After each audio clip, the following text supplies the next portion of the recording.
आज हम इलेक्ट्रोस्टैटिक्स या स्थिर विद्युत की, तो इस इलेक्ट्रोस्टैटिक या स्थिर विद्युत के लेसन में आज अपन सबसे पहले लेंगे कंजर्वेशन ऑफ चार्ज, आवेश संरक्षण। तो कंजर्वेशन ऑफ चार्ज क्या होता है या आवेश संरक्षण क्या होता है, इसके बारे में लेंगे। और इसके बारे में देखिए फर्स्ट पॉइंट में मैंने लिख रखा है यहाँ आइसोलेटेड सिस्टम या वियुक्त तंत्र या विलगी तंत्र।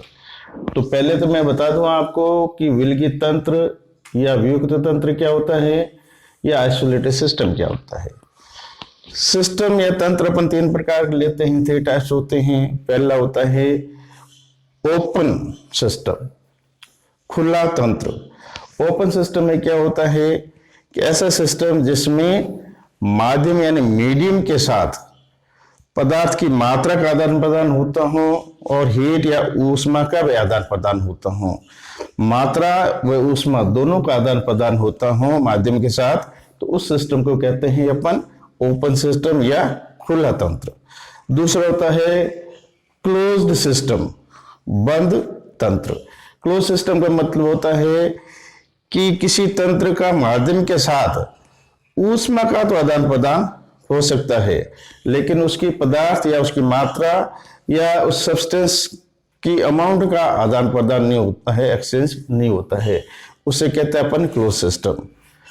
और तीसरा होता है आइसोलेटेड सिस्टम। तो ऐसा सिस्टम जिसमें मीडियम के साथ न तो पदार्थ की मात्रा अमाउंट का एक्सचेंज होता है, न हीट का एक्सचेंज होता है यानी ऊष्मा का आदान प्रदान होता है। इस प्रकार के तंत्र को कहते हैं आइसोलेटेड सिस्टम या वियुक्त या विलगी तंत्र। तो इसका लॉ समझने के लिए, कंजर्वेशन ऑफ चार्ज का लॉ समझने के लिए अपन पहले इसको डिफाइन कैसे करेंगे कि अपन ऐसा लेते हैं कि किसी भी आइसोलेटेड सिस्टम में पॉजिटिव व नेगेटिव चार्जेस का एल्जेब्रिक सम जो होता है वो हमेशा 0 होता है।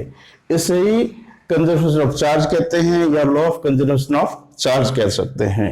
या हिंदी में अपन कहना चाहें तो किसी भी वियुक्त तंत्र या विलगी तंत्र में धनात्मक व ऋणात्मक आवेशों का बीजगणित योग हमेशा 0 होता है। इसे कहते हैं आवेश संरक्षण या आवेश संरक्षण का नियम। दूसरे पॉइंट पर आइए। देखिए ऐसा होता है, चार्ज को अपन न तो क्रिएट कर सकते हैं न डिस्ट्रॉय कर सकते हैं। आवेश को न उत्पन्न किया जा सकता है न उसे नष्ट किया जा सकता है। इसे भी आवेश संरक्षण का नियम कहते हैं या कंजर्वेशन ऑफ चार्ज कहते हैं। मतलब सीधी सी बात है, charge is neither created nor destroyed, it is called conservation of charge और law of conservation of charge. आवेश को न उत्पन्न किया जा सकता है न उसे नष्ट किया जा सकता है, इसे आवेश संरक्षण कहते हैं, ये आवेश संरक्षण का नियम कहते हैं। तो ये 2 आवेश संरक्षण के नियम के बारे में, ये चार्ज कंजर्वेशन के बारे में 2 पॉइंट आप ध्यान रखना है, दोनों डेफिनेशन रूप अपन यूज कर सकते हैं। फिर थर्ड पॉइंट पर आते हैं अपन इसके example. Law of conservation of charge में एग्जाम्पल। तो फर्स्ट एग्जाम्पल देखिए, पीछे अपने पढ़ा है कि अपने एक छड़ यानी एक रोड ली थी, जैसे कांच की छड़ ली, या अपन किसकी छड़ ली थी, कांच की छड़ ली थी, ठीक है। यहाँ पर एमोनाइट रोड भी लेते हैं, एमोनाइट छड़ भी लेते हैं। तो जैसे ग्लास रोड लिए, कांच की छड़ ली, इसको अपन किससे रब करते हैं, रेशमी कपड़े से रब करते हैं यानी सिल्क क्लॉथ से रब करते हैं। जब किसी ग्लास रोड को सिल्क क्लॉथ से रब करते हैं तो अपन देखा है ग्लास रोड पर पॉजिटिव चार्ज प्रोड्यूस होता है और सिल्क क्लॉथ पर नेगेटिव चार्ज प्रोड्यूस होता है। तो ये उसका फर्स्ट एग्जांपल होगा। जैसे ये ग्लास रोड है और ये सिल्क क्लॉथ है मान लीजिए, तो इन दोनों को रब करने से पहले, दोनों को रगड़ने से पहले दोनों पर आवेश का मान 0 होता है, चार्ज का मान 0 होता है या 0 होता है। फिर अपन क्या करते हैं, इन दोनों को रब करते हैं या दोनों को रगड़ते हैं। तो रब करने पर, रगड़ने पर मान लीजिए इस पर चार्ज प्रोड्यूस होगा, इस पर भी चार्ज प्रोड्यूस होगा। ग्लास रोड पर जो होगा, जो चार्ज प्रोड्यूस होगा पॉजिटिव होगा, धनात्मक होगा। सिल्क क्लॉथ या कपड़े पर जो चार्ज होगा वो ऋणात्मक होगा या नेगेटिव होगा। तो रगड़ने के पास या रब करने के पश्चात जो होते हैं आवेश, एक पर पॉजिटिव होगा छड़ पर तो कपड़े पर नेगेटिव आवेश प्रोड्यूस होगा या ऋणात्मक आवेश उत्पन्न होगा। अब इन दोनों को आपस में मिलाते हैं। जैसे दोनों को आपस में मिलाते हैं तो पॉजिटिव चार्ज इस नेगेटिव चार्ज को न्यूट्रलाइज कर देगा, उदासीन कर देगा, जिससे रिजल्टेंट चार्ज होगा 0 हो जाएगा। अर्थात इस केस में कंजर्वेशन चार्ज या लॉ ऑफ कंजर्वेशन चार्ज या आवेश संरक्षण नियम का फॉलो होता है या पालन होता है। ये इसका एक एग्जाम्पल हो गया। दूसरा एग्जाम्पल देखिए, सेकंड एग्जाम्पल लेते हैं रेडियो एक्टिविटी का। Radio activity, radio activity, radio activity, radio activity या रेडियो एक्टिविटी में एक एग्जाम्पल लेते हैं, जैसे यूरेनियम U23892 और ये थ्योरियम 23490 प्लस ये है डबल आयनाइज्ड हीलियम एटम जो अल्फा पार्टिकल होता है, अल्फा कण होता है। यूरेनियम के ऊपर जो लिखा है ये मास नंबर है, ये एटॉमिक नंबर होता है। ये द्रव्यमान संख्या होती है ऊपर, नीचे परमाणु क्रमांक होता है। तो यूरेनियम के न्यूक्लियस में से अल्फा बीटा गामा रेस या पार्टिकल्स इमिट होते हैं। सपोज करिए यूरेनियम के नाभिक में से, न्यूक्लियस में से एक अल्फा कण का इमिशन होता है, तो यहां थ्योरियम बनता है। तो उसका देखिए थ्योरियम का मास नंबर कितना है 234 और ये कितना होता है एटॉमिक नंबर 90।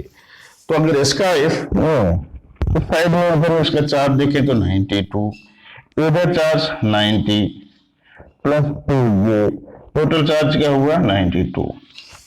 तो यहां देखिए इसके 6 या डीके से पहले चार्ज कितना है 92 और अल्फा पार्टिकल इमिशन के पश्चात चार्ज, टोटल चार्ज फिर 92 होता है।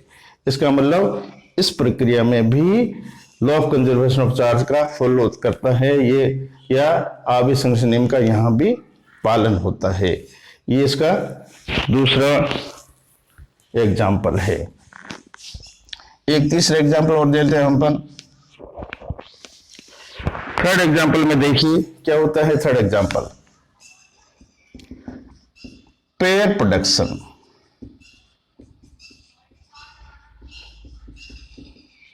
युग्म उत्पादन, पेयर प्रोडक्शन या युग्म उत्पादन। पेयर प्रोडक्शन युग्म उत्पादन क्या होता है इसमें देखें। जैसे अपन देखें कि गामा पार्टिकल है या गामा फोटोन है। ये जो गामा फोटोन है इसकी एनर्जी कितनी होनी चाहिए 1.02 MeV, मेगा इलेक्ट्रॉन वोल्ट, या इससे अधिक। ये गामा पार्टिकल जिसकी एनर्जी कितनी होनी चाहिए 1.02 मेगा इलेक्ट्रॉन वोल्ट होनी चाहिए या इससे अधिक होनी चाहिए। और जब ये किसी मेटल के साथ इंटरेक्शन करता है, किसी पदार्थ के साथ अन्योन्य क्रिया करता है, तो इससे 2 पार्टिकल इमिट होते हैं। ये इलेक्ट्रॉन होगा और ये पॉजिट्रॉन होगा। ध्यान रखिए प्रोटॉन नहीं है, ये पॉजिट्रॉन है। तो जब ये गामा फोटोन जिसकी एनर्जी कितनी होनी चाहिए 1.02 मेगा इलेक्ट्रॉन वोल्ट होती हैं, ये किसी भी पदार्थ से या किसी सब्सटेंस से इंटरेक्शन करता है या अन्योन्य क्रिया करता है, तो इसके कारण 2 पार्टिकल, चार्ज पार्टिकल इमिट होते हैं। उसे जो होते हैं जो कि साथ साथ एक पेयर के रूप में इमिट होंगे। इसमें से एक इलेक्ट्रॉन होगा, दूसरा पॉजिट्रॉन होगा। यहाँ इलेक्ट्रॉन का चार्ज ऋणात्मक नेगेटिव होता है, पॉजिट्रॉन पर पॉजिटिव चार्ज धनात्मक होता है, लेकिन इन दोनों के मैग्नीट्यूड या दोनों के मान बराबर होते हैं। इनकी प्रकृति ऑपोजिट होती हैं। तो देखिए इस प्रोसेस में इनिशियल कंडीशन में चार्ज कितना है 0 है, क्योंकि गामा फोटोन या गामा पार्टिकल जो होता है इस पर चार्ज 0 होता है, ये उदासीन होता है। लेकिन इधर देखें इलेक्ट्रॉन पर -1 और ये +1 फिर 0।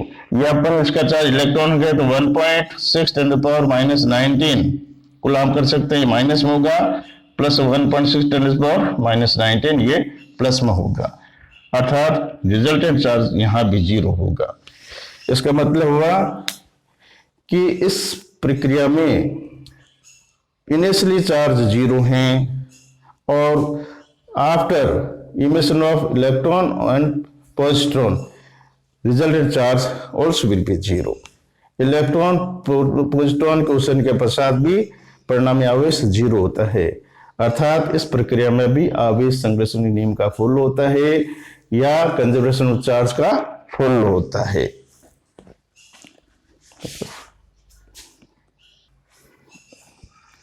अब अगला वीडियो में हम क्या करेंगे, क्वांटाइजेशन ऑफ चार्ज के बारे में अपन डिस्कस करेंगे, आवेश के क्वांटीकरण के बारे में अपन डिस्कस करेंगे।